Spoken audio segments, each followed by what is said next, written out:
Hi, everybody. It's Sarah, the founder of Live Like Rue.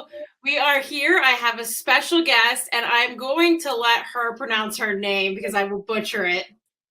Hey, hello, I'm Frauke. Frauke. There you go.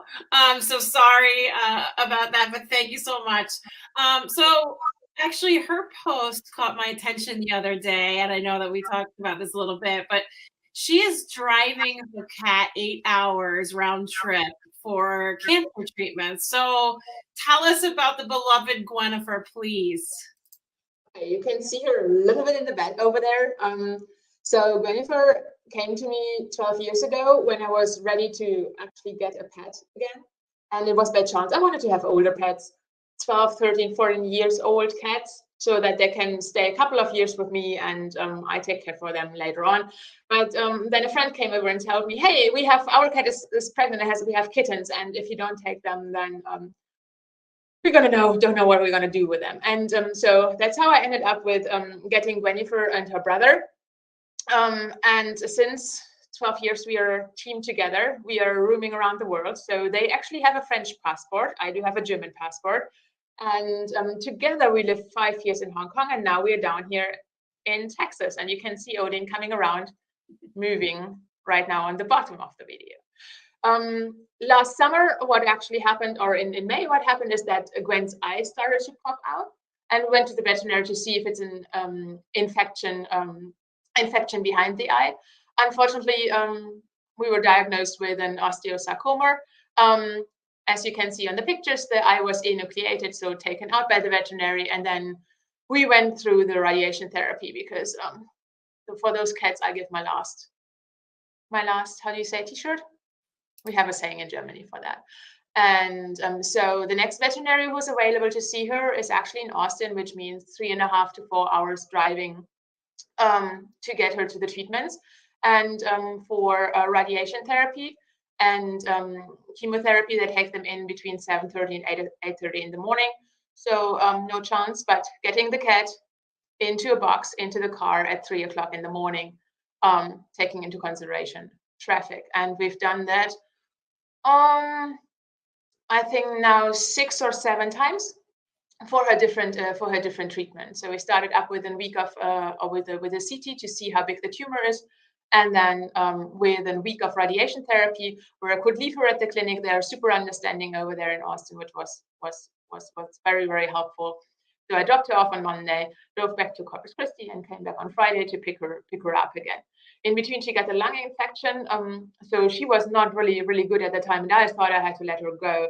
But then my veterinary over here took her in for a weekend, and he got her back on track, and she is right now bright and fine and happy again, taking her rounds of chemotherapy, and the tumor has actually reduced. So that are the good news from last week.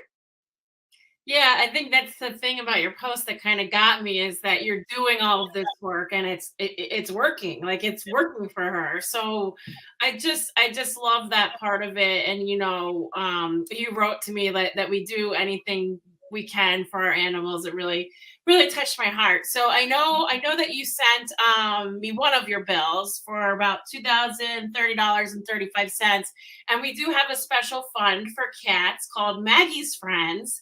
So we're going to give you at least that. And I would like you to send me 2 of your other bills that we can cover to help you.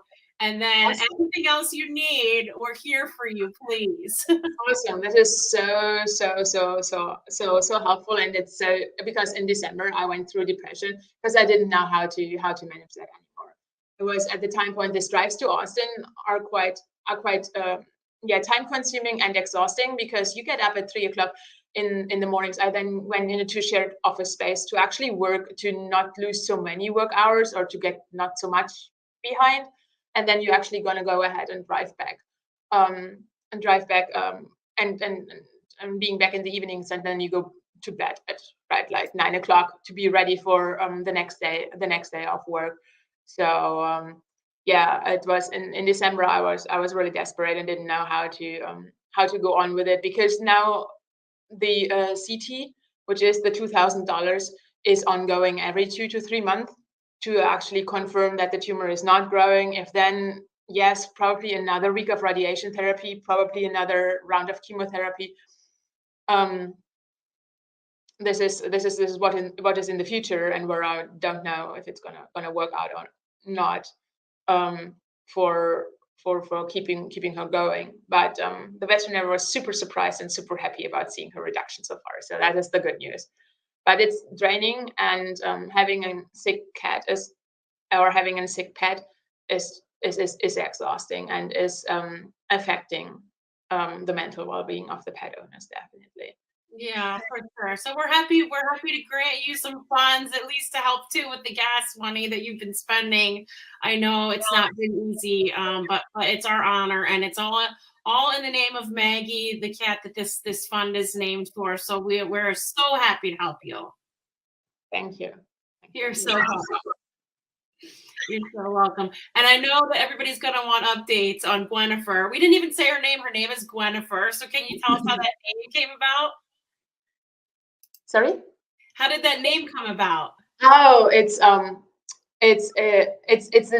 named after the wife of King Arthur, Gwenhifer, and to have an easier German way of pronouncing it, it's Gwenhifer.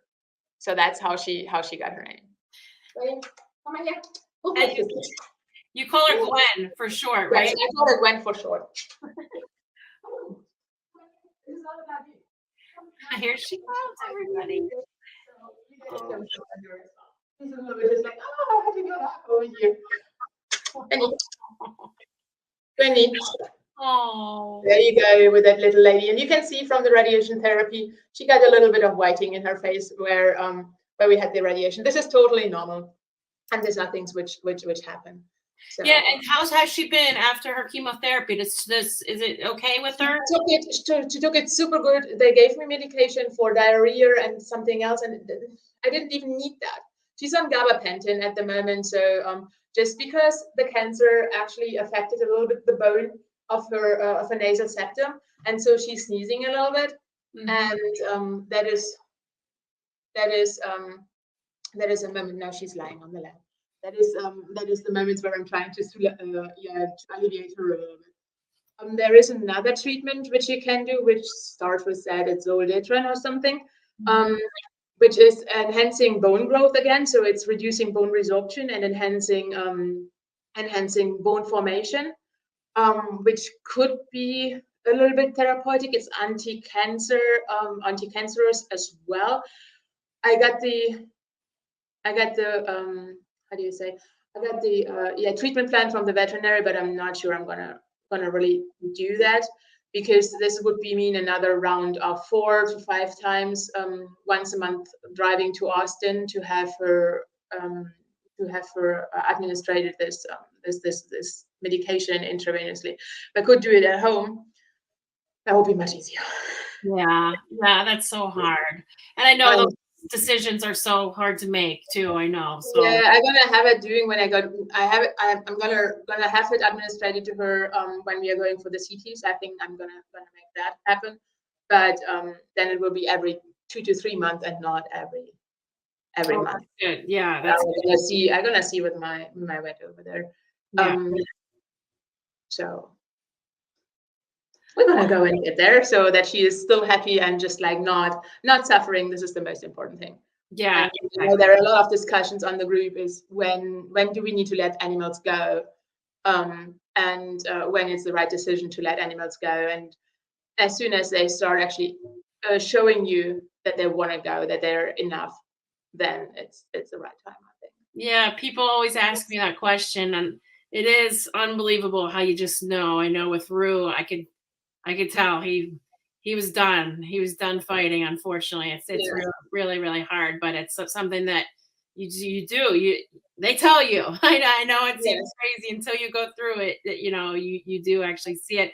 But thank you and congratulations on your grant from us. I know that you need this, and I'm so excited that we get to give it to you. And I really appreciate you sharing your story. Thank you. Yeah, thank you for listening, and thank you for being interested. Yes. Now she's foraging on her brother's food. Awesome. I love it. All right, guys. Another happy human with a great grant because of our amazing donors. We appreciate everybody that donates so much. And We love animal lovers that drive 8 hours for chemo and cancer treatments. This says so much about you. So thank you so much.